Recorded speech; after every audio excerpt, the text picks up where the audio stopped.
durchläuft, die Art und Weise, wie eine Mautstelle einen kleinen Anteil einbehält, ius dem bereits auf der Straße befindlichen Verkehr. 카에솔인 왕세자비는 지난주 카메라 앞에 섰습니다. 궁궐에서 거의 허용되지 않는 일을 한 것입니다.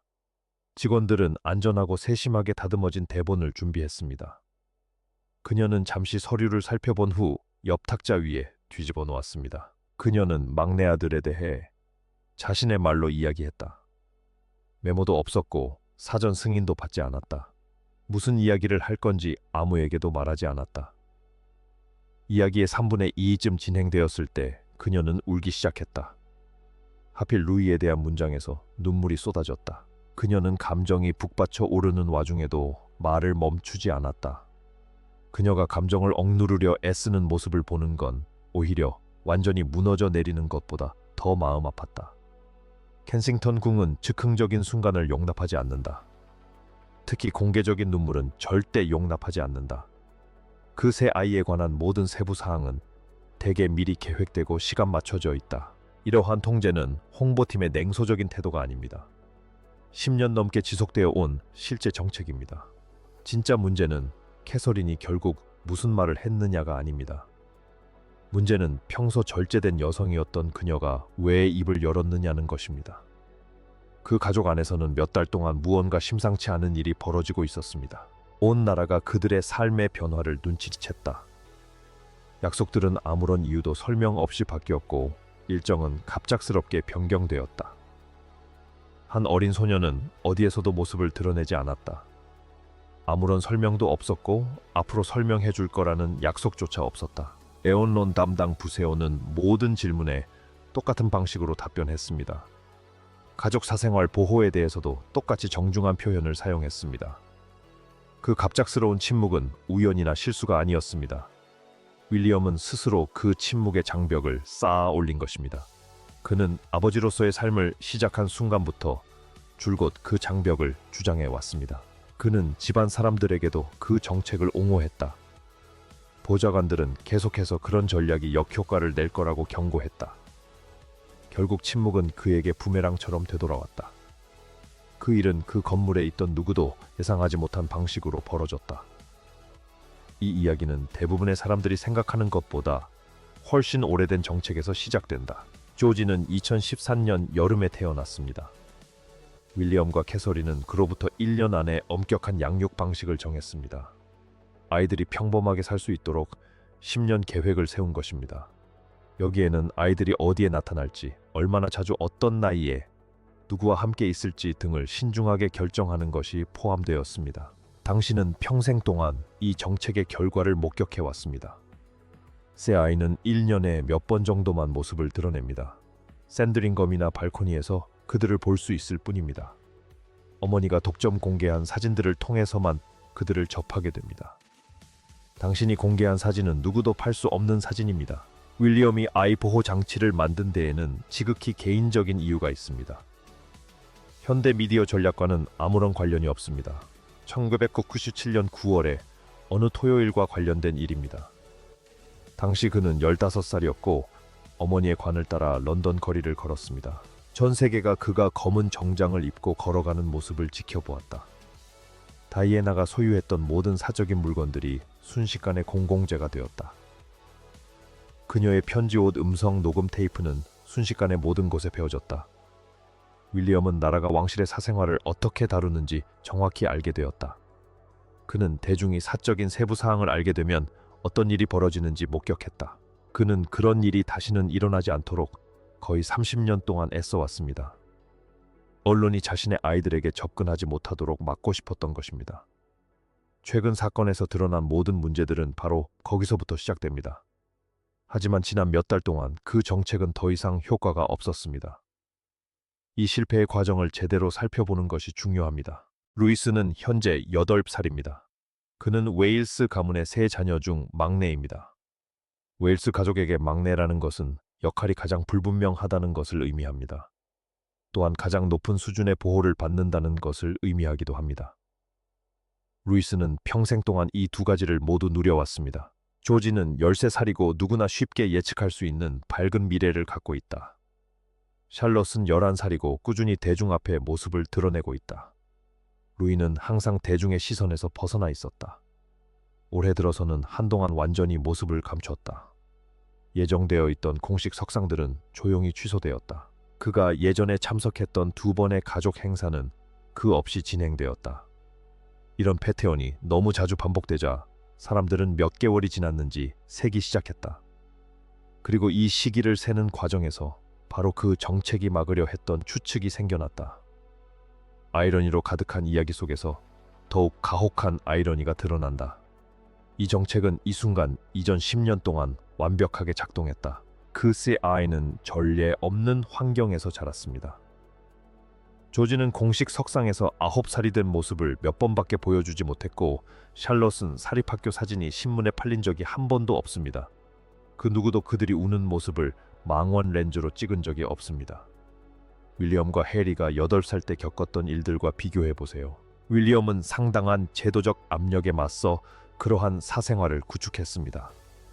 아마도 그것은 그가 지금까지 해낸 일 중 가장 성공적인 일일 것입니다. 결국 실패로 끝난 것은 부주의한 실수가 아니었습니다. 윈저에서 진행된 비공개 리허설 도중 시스템이 무너지기 시작했습니다. 바로 이 순간 캐서린은 더 이상 상황을 통제할 수 없게 되었습니다. 리허설은 아주 가벼운 연습이 될 예정이었다. 비공개 공간에서 있을 공식적인 행사를 위한 준비였다. 군중도 카메라도 외부인도 없었다. 소녀는 그저 어디로 걸어야 할지만 파악하면 되는 것이었다. 오전 연습이 한창이던 어느 날 루이는 갑자기 움직임을 멈췄다. 그는 손을 뻗어 어머니의 손을 잡았다. 그는 고개를 들어 자신을 만나도 되는지 물었다. 가야 하는지 묻는 것이 아니었다. 만나도 되는지 물었다. 캐서린은 그의 옆에 무릎을 꿇고 그의 두 손을 잡았다. 그녀는 나중에 친구들에게 무슨 말을 해야 할지 전혀 생각나지 않았다고 말했다. 진실이면서도 안심시켜줄 만한 문장을 하나도 찾을 수 없었다. 윌리엄은 즉시 방에 있던 거의 모든 사람을 내보냈다. 그는 조지와 샬롯을 저택의 다른 곳으로 데려갔다. 그는 아이들이 형이 그런 질문을 하는 것을 보지 못하게 하고 싶었다. 그날 아침 단 하루 만에 집안 분위기가 완전히 바뀌었다. 그 후 벌어진 모든 일은 그 순간에 대한 사람들의 반응일 뿐이었다. 윌리엄은 즉각 모든 일정을 중단했다.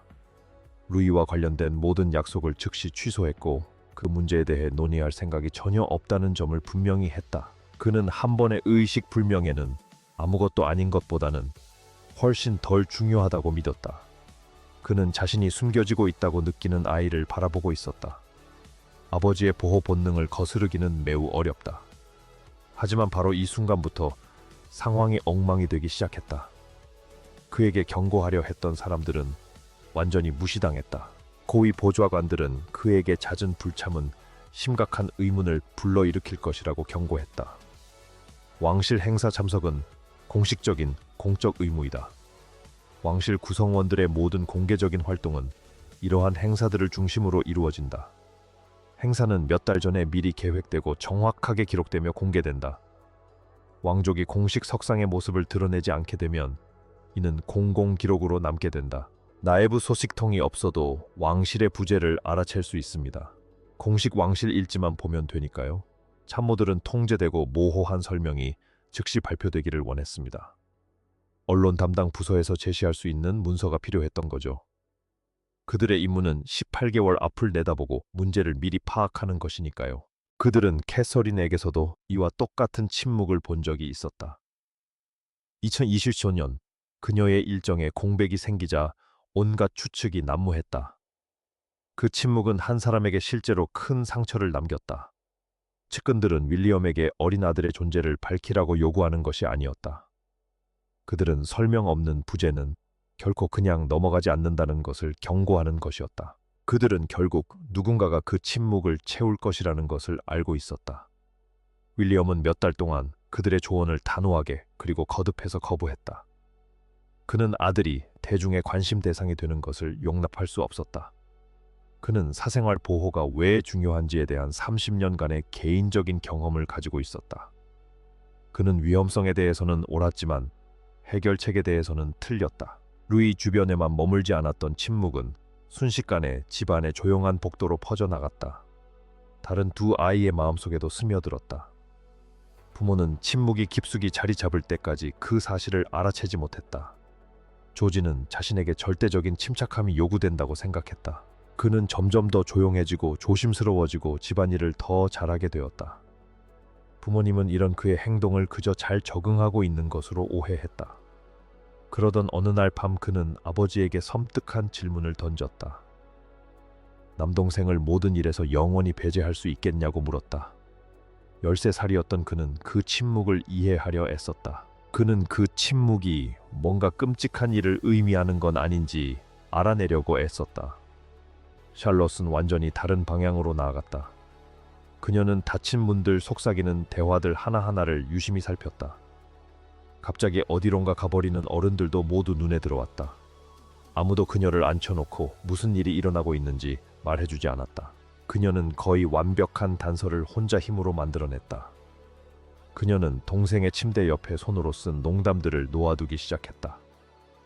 의도적이고 조용한 방식으로 정기적으로 그렇게 했다. 루이가 웃으면 잠시 돌아온다는 것을 알아차린 것이다. 그녀는 어른들에게 아무 말도 하지 않고 연필로 그 농담들을 적어 놓았다. 나중에 그녀는 직원들이 점점 커지는 언론의 관심에 대해 이야기하는 것을 우연히 들었다. 그녀는 어머니를 찾아가 낯선 사람들이 루이스를 걱정하는지 물었다. 그리고 루이스가 그들에게 대답해야 하는지 물었다. 11살짜리 아이가 그런 계산을 해야 한다는 건 상상도 할 수 없는 일이었다. 하지만 그녀는 달리 방법이 없었기에 결국 그렇게 생각했다. 카에서리는 완전히 다른 짐을 홀로 짊어지고 있었다. 그녀는 샬럿과 함께 앉아 모든 일이 천천히 진행된다고 설명하고 있었다. 그녀 자신도 거의 잠을 자지 못한 채였다. 윌리엄을 보호하기 위해 그녀는 자신의 가장 안 좋은 생각들을 그에게 들키지 않으려 애썼다. 윌리엄 역시 똑같이 그녀에게 그런 마음을 품고 있었다. 두 사람 모두 진심 어린 대화를 멈췄다는 사실을 깨닫지 못했다. 오랜 기간의 스트레스는 사람을 강한 사람으로 만들곤 한다. 다툼도 냉담함도 깨진 접시도 없었다. 친절함은 그저 침묵했고 그 침묵 속에 머물렀다. 그들은 같은 집에서 각자의 생존 작전을 펼치고 있었다. 루이는 아이 침묵의 긴장감 한가운데에 서 있었다. 8살인 그는 이 시설에 대해 아무것도 모른다. 하지만 어른들로 가득 찬 방의 분위기를 완벽하게 읽어낼 만큼은 충분히 성숙했다. 그는 언제나 조용한 방을 소란스럽게 만드는 아이였다. 이 가족을 지켜본 사람이라면 누구나 그가 어떤 아이인지 정확히 알 것이다. 그는 긴 행사 내내 가만히 앉아있지 못하는 아이입니다. 그의 얼굴은 항상 신문 한 면을 장식합니다. 그의 삶은 끊임없이 책임을 져야 하는 상황에 대한 고민으로 가득 차 있습니다. 막내라는 사실은 그에게 가해지는 무거운 기대가 덜하다는 것을 의미합니다. 조지의 미래가 논의되고 샬롯의 역할도 논의됩니다. 루이스는 언제나 평범한 아이처럼 지낼 수 있도록 허락받았다. 그것이 그들이 그에게 해준 가장 친절한 일이었다. 하지만 그 때문에 그는 갑작스러운 아버지의 부재를 이해해야 할 만한 아무런 기준도 갖지 못했다. 집안은 그저 조용해졌을 뿐이었다. 그는 어른들이 끊임없이 목소리 크기를 조절하는 것을 알아챘다. 아이 모든 일은 결국 상황이 폭발한 밤으로 이어졌습니다.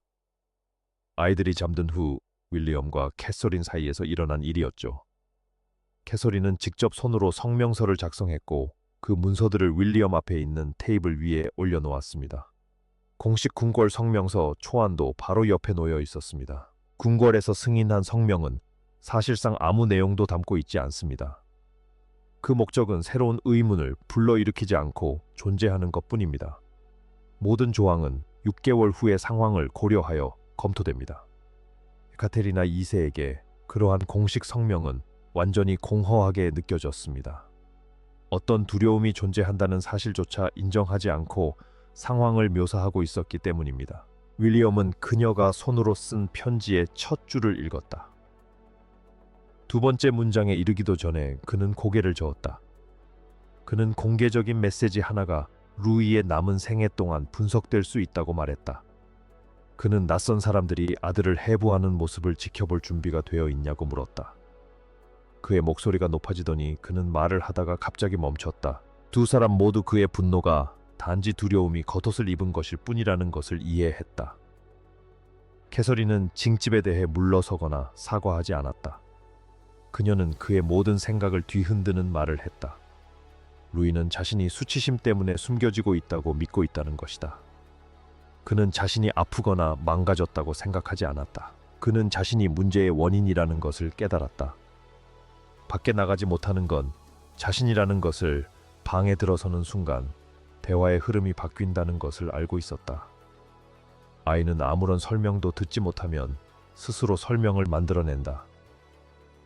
루이가 만들어낸 설명은 가족들이 자신을 부끄러워한다는 것이었다. 그것이 바로 10년간의 세심한 보호가 낳은 결과였다.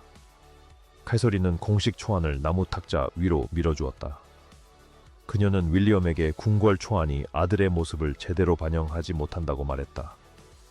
그녀는 조지와 샬럿이 지금 속삭이고 있다고 지적하며 맏아들이 닫힌 문 하나하나를 살피고 있다고 덧붙였다. 그녀는 샬럿이 침대에 농담을 남겨둔 이야기를 그에게 했다. 침묵은 더 이상 한 아이를 보호하는 역할을 하지 않았다. 침묵은 세 아이 모두의 생각을 적극적으로 형성하고 있었다. 그리고 그녀는 논쟁을 완전히 끝내는 결정적인 단서를 제공했다. 루이가 아무런 이유 없이 어머니에게 특정한 부탁을 했다는 것이다. 그는 자신을 안전하게 지켜준 사람들에게 감사를 표하고 싶었다. 조지와 샬럿에게 그들의 행동이 얼마나 중요한지 알려주고 싶었다. 무엇보다도 사람들이 자신에게 용기가 부족하다고 생각하는 것을 원치 않았다. 윌리엄은 천천히 자리에 앉아 두 손으로 얼굴을 가렸다. 그는 아주 오랫동안 말없이 앉아 있었다. 그는 자신의 결정이 더 이상 단순히 사생활 보호 차원의 문제가 아니라고 인정했다. 사랑하는 사람들을 통제할 수 없게 될지도 모른다는 두려움 때문이라고 했다. 이는 그가 수년 만에 내뱉은 가장 솔직한 말이었다. 1992년 어머니가 돌아가신 이후 그가 해왔던 모든 행동이 그 말에 설명되었다. 그날 밤 그들은 마침내 서로에게 명확한 경계를 정했다. 카에서리는 입을 열겠지만 사적인 세부 사항은 비밀로 할 것이다.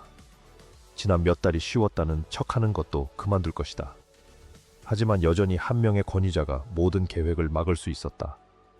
찰스 왕은 저녁 브리핑 후 초안을 받았다. 왕이 가장 먼저 한 일은 회의실을 비우는 것이었다. 그는 아무 말 없이 2번이나 페이지를 읽었다. 아이가 사생활을 수치심으로 오해한다는 구절에 이르렀을 때 그는 안경을 벗어 책상 위에 올려놓았다. 한참 동안 다시는 안경을 집어들지 않았다. 찰스는 평생을 엄격한 규율을 요구하는 기관 안에서 보내왔다. 그는 자제력이 얼마나 중요한지 깨닫기도 전에 자제하는 법을 배웠습니다. 그리고 그는 자신의 두 아들에게도 똑같은 자제력을 가르쳤습니다. 그 아들 중 한 명은 20년 동안 그로 인한 피해에 대해 이야기해왔습니다. 찰스 또한 수년간 공중보건 위기를 헤쳐나가야 했습니다. 그는 마치 그 논쟁을 누구보다 잘 아는 사람처럼 그 문장을 읽었습니다. 윌리엄은 국왕이 낭독을 마친 직후 도착했다. 찰스는 아들에게 냉혹하지만 정확한 질문 하나를 던졌다. 그는 그 성명이 루이를 위한 것인지 아니면 단지 어른들을 위한 것인지 물었다. 모든 가족은 연약한 아이를 보호한다고 스스로에게 말하지만 종종 그것은 단지 어른들이 아이에게 힘든 말을 하지 않도록 보호하는 것일 뿐이다. 윌리엄은 국왕 앞에서 아내의 판단을 강력하게 옹호했습니다. 그는 또한 사건의 전말을 밝히는 것에 대한 두려움을 인정했습니다. 기자들이 부재 기간의 세부 사항을 샅샅이 파헤칠 것이라는 것을 알고 있었고 가족이 숨긴 부분을 찾아낼 것이라는 것도 알고 있었습니다.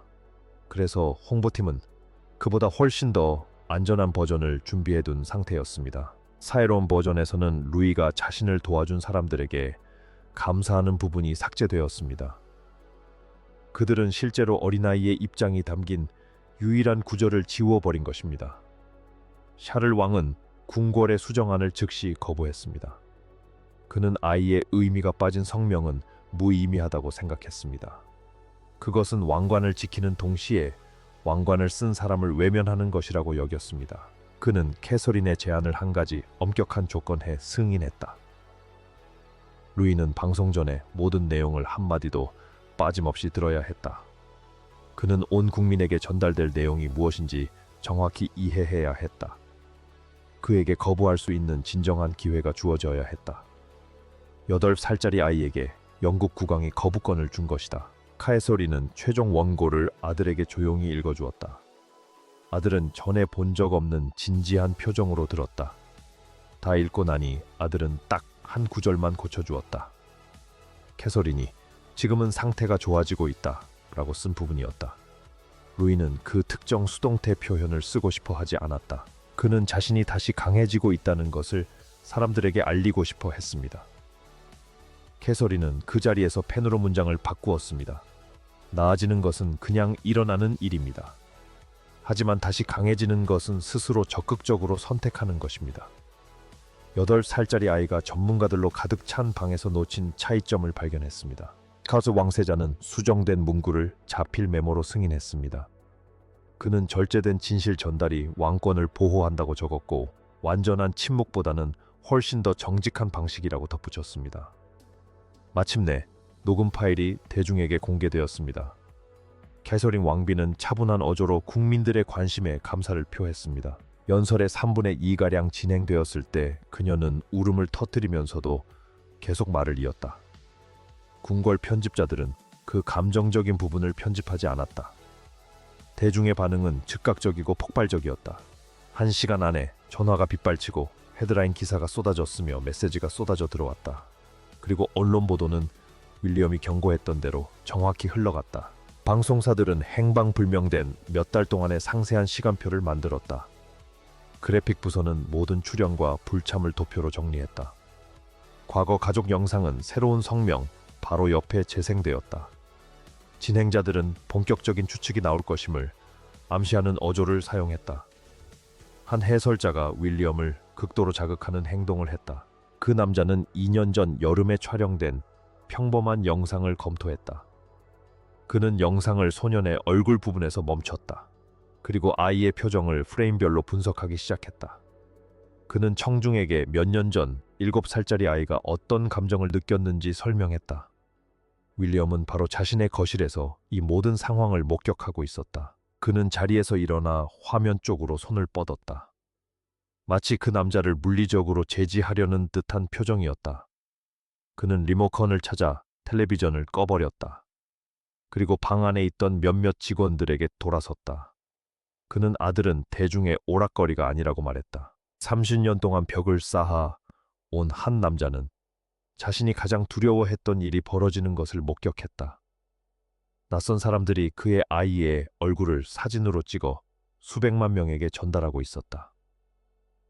아내가 직접 이야기할 수 있도록 허락한 지 나흘 후 그는 자신의 행동이 완전히 옳았다고 생각했다. 윌리엄은 언론의 반응에 대해서는 옳았다. 다만 그 대안이 가져올 대가에 대해서는 틀렸을 뿐이다. 세옥문 밖에서는 전혀 다른 일이 벌어지고 있었습니다. 가족들이 윈저 성 밖에 손으로 쓴 파란 별들을 남겨두기 시작한 것입니다. 사람들은 종이 판지 그리고 구할 수 있는 모든 것을 사용했습니다. 각 별에는 소년이 직접 고른 글귀가 적혀 있었습니다. 모두 다른 필체로 다시 강해지기를 이라고 쓰여 있었습니다. 나흘 동안 공공 울타리를 따라 별들이 수없이 늘어섰습니다. 그중 대부분은 루이에게 보내는 메시지가 아니었습니다. 병원에 있는 아이들이나 어려운 처지에 놓인 딸들에게 보내는 메시지였습니다. 사람들은 왕자에게 메시지를 남기기 위해 윈저에 왔지만 결국에는 자신의 가족에게 보내는 메시지를 남기고 말았습니다. 저성은 애도와 축하 그리고 전국적인 공황을 모두 목격했습니다. 영국은 왕실 문 앞에 물건을 놓고 가는 것에 대해 복잡한 역사를 가지고 있습니다. 가장 최근의 대규모 사건은 1997년 켄싱턴 궁 앞에서 일어났습니다. 꽃은 3m 높이까지 쌓여 있었고 그 메시지는 순전히 비난이었습니다. 온 국민이 그 가족에게 아이의 슬픔을 잘못 다뤘다고 말했습니다. 29년 후 그들은 다른 문 앞에 서 있었다. 이번에는 걱정하는 소년을 위해 종이 별을 남겨두었다. 신문은 캐서린의 얼굴 사진과 함께 어머니의 목소리라는 글을 실었다. 한 면에는 소년의 행동이 진정한 용기로 묘사되었다. 어머니의 정직함이 기관의 세련도엠보다 훨씬 더 중요하게 여겨졌다. 모든 언론이 호의적이거나 이해심 있는 태도를 보인 것은 아니었습니다. 일부 논평가들은 궁궐이 왜 수개월 동안 거짓말을 했는지 해명을 요구했습니다. 그들은 공적 자금으로 지원되는 가족이 사생활을 선택할 수 있는 권리가 없다고 주장했습니다. 궁궐 관계자들은 이 요구에 이례적으로 강경하게 대응했습니다. 그들은 아이의 상황은 공공의 재산이 아니라고 단호하게 밝혔습니다. 특정 문구 하나가 부정적인 소문을 불러일으키기 시작하자 보좌관들은 공황 상태에 빠졌다. 그들은 공백을 메우기 위해 두 번째 해명 성명을 발표할 것을 권고했다. 하지만 캐서린은 그 문제에 대해 더 이상 언급하지 않겠다고 거부했다. 모든 불안한 세부 사항을 설명하는 것은 그들에게 필요한 사생활을 침해하는 것이라고 생각했다. 결국 그녀는 몇 달 동안 싸워온 끝에 승리했다.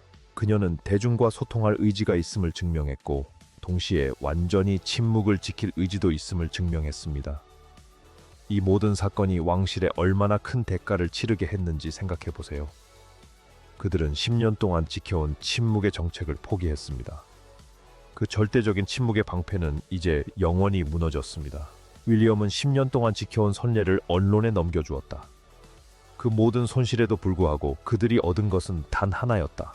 8살짜리 아이가 더 이상 자신을 숨겨야 할 존재라고 생각하지 않게 된 것이다. 일각에서는 가족이 아이를 보호하기 위해 기울인 노력이 헛수고였다고 주장한다. 아이는 어차피 자라면서 그런 생각을 떨쳐냈을 것이라는 것이다. 교환에 대한 논쟁은 조용한 정원방에서 벌어졌습니다. 방송 후 며칠 뒤 윌리엄은 루이를 찾아 나섰습니다. 그는 조용한 방에 혼자 앉아있는 루이를 발견했습니다. 소년 바로 옆에는 편안한 의자가 있었지만 윌리엄은 그것을 무시하고 바닥에 주저앉았습니다. 그는 아이보다 키가 크다는 느낌 없이 아이와 눈높이를 맞춰 앉았다. 그는 루이에게 사람들이 진실을 알게 된 지금 기분이 어떤지 물었다.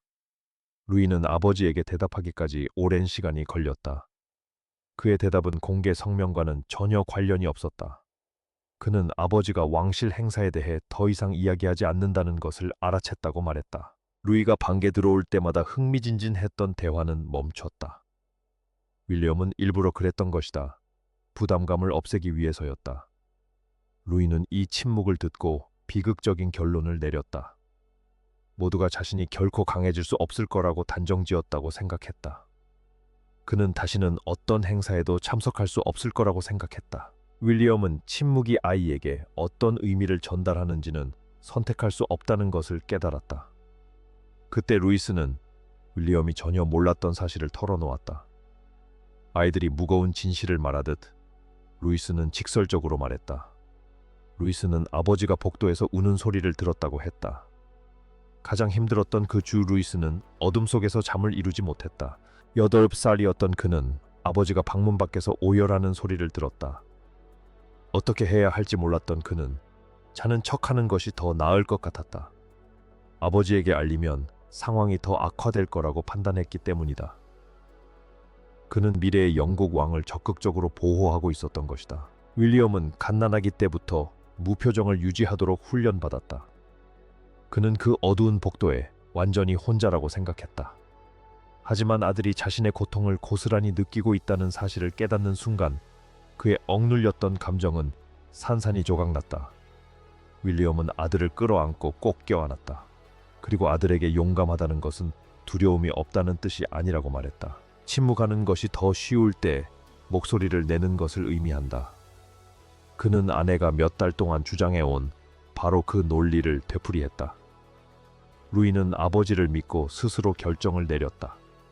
그는 아주 서서히 공적인 삶으로 복귀하고 싶었다. 조지와 샬롯이 옆에 서 있을 수 있는 작은 행사를 원했다. 카에서린은 대화가 끝나자마자 방으로 들어왔다. 남편의 얼굴을 보자 무언가 달라졌다는 것을 알아챘다. 세 사람은 즉시 새로운 계획에 동의했다. 공식 성명도 예정된 공식 석상 참석도 없을 것이다. 아이가 준비될 때까지는 어떤 압박도 가하지 않을 것이다. 2026년 8월 1일 윌리엄 왕자와 캐서린 왕세자비는 글래스고로 향했습니다. 두 사람은 세 자녀와 함께 커먼웰스 게임을 관람했는데 그저 가족으로서 스포츠 경기를 보러 간 것이었습니다. 스코틀랜드에서 윌리엄 왕자와 캐서린 왕세자비는 다른 왕실 칭호를 사용합니다.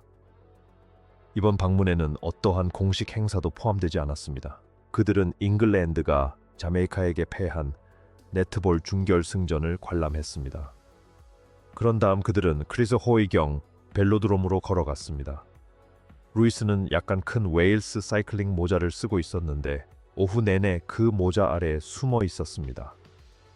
한때 그는 대회 공식 마스코트인 피니와 주먹 인사를 나누기도 했습니다. 그 사진 한 장이 2시간 만에 전 세계로 퍼져나갔습니다.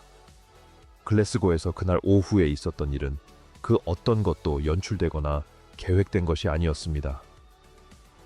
왕실 아이들이 참석한다는 사실을 미리 발표한 사람도 없었고 언론 담당 부서는 그 전 몇 달 동안의 긴장된 상황에 대해 언급조차 하지 않았습니다.